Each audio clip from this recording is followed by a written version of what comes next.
Good evening from New York. I'm Chris Hayes. I want to show you tonight some video from earlier today that embodies the priorities of the party of Donald Trump just 3 weeks before Election Day in the midst of a pandemic that is now entering its third wave.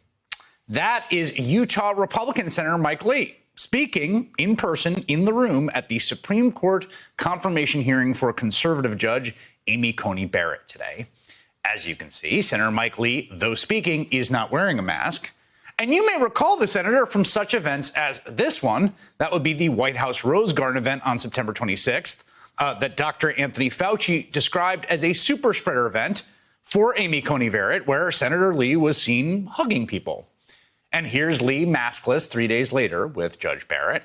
He is one of at least 12 people who were at that super spreader event who were then subsequently diagnosed with COVID. And while he wasn't hospitalized, he has had and maybe still has a pretty serious case by his own admission. I had fatigue. I had some fevers. Sometimes I felt like it might feel to be 98 years old in a boxing match.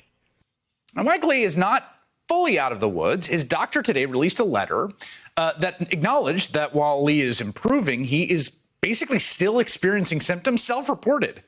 And yet there he was in the hearing room today, speaking without a mask, so committed to ramming through a justice, to giving Trump and conservatives a 6-3 majority on the court for a generation so they can do things like, I don't know, maybe take away Americans' health care. So committed to that project that even though he might have contracted the illness at the last big event for this justice, even though he is still experiencing symptoms, he rushed back into that room to breathe all over his colleagues. He could have done it on Zoom. I mean, we've all spent 7 months working remotely, but no.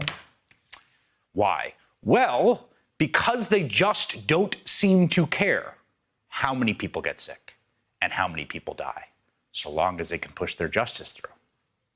Kamala Harris, who chose to attend the hearing via video conferencing, smart call, told committee members that what they were doing was completely irresponsible.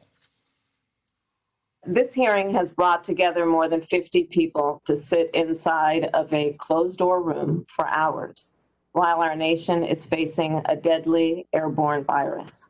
This committee has ignored common sense requests to keep people safe, including not requiring testing for all members, despite a coronavirus outbreak among senators of this very committee.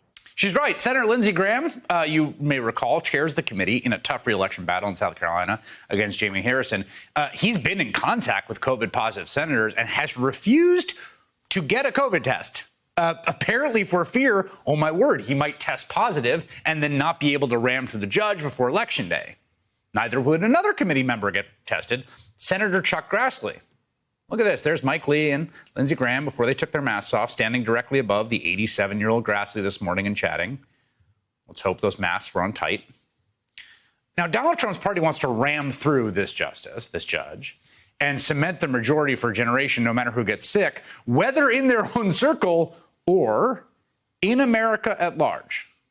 They will do whatever it takes, and they get prickly and petulant when you try to get them to be just a little bit responsible on even the most minor things. No one has worked closer with the president while he was shedding viral load as Chief of Staff Mark Meadows has. And this morning, Meadows lost his cool when reporters on Capitol Hill had the nerve to suggest he maybe wear a mask while speaking to them. I tell you what, let me do this. Let me pull this away. Yep, pull away. And then that way I can take this off the top. Well, I'm more than 10 feet away. I'm not going to talk through a mask. I'm not going to talk through a mask. You poor guy. Oh, my gosh. What a burden to talk through a mask.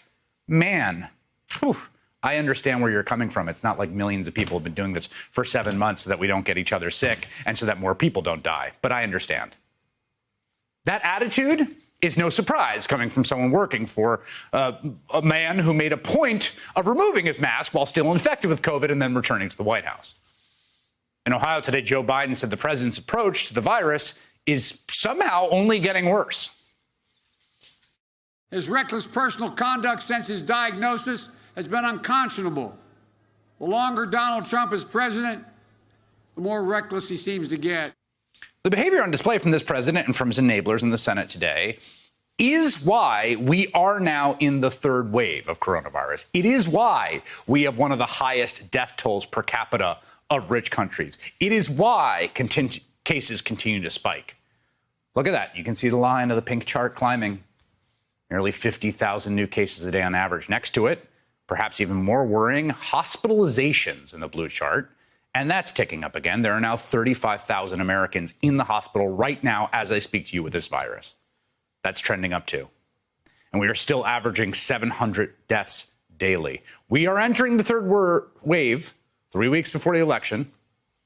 Those are the numbers. This is what it looks like around the country. The headlines: rolling average of infections hits new high in 13 states. Only 16 ICU beds left in entire state of North Dakota. North Dakota's new COVID-19 cases double the number of hospital beds available in the state. A Missouri health official warning of a very concerning rise of hospitalizations in just the St. Louis area, while a Kansas health official starkly stating that Kansas is losing the battle on COVID-19. The White House has already shrugged its shoulders at more than 200,000 Americans dead, 215,000 around that. It's now lying about Anthony Fauci's opinion about its response. Fauci had to scold the Trump campaign for using his comments out of context in a new ad to make it look like he was lauding Trump. Fauci is also warning that we could have 200,000 more deaths if we don't do the right thing. This is what he says: that models show unless necessary precautions are taken for this fall and winter, we could have 300,000 to 400,000 deaths in the U.S. Necessary precautions, those people rushing back into the room while they have COVID to take their mask off and talk. Those people that won't talk through the mask because it's such a burden. Do you trust these people, this White House, and that party to take those precautions?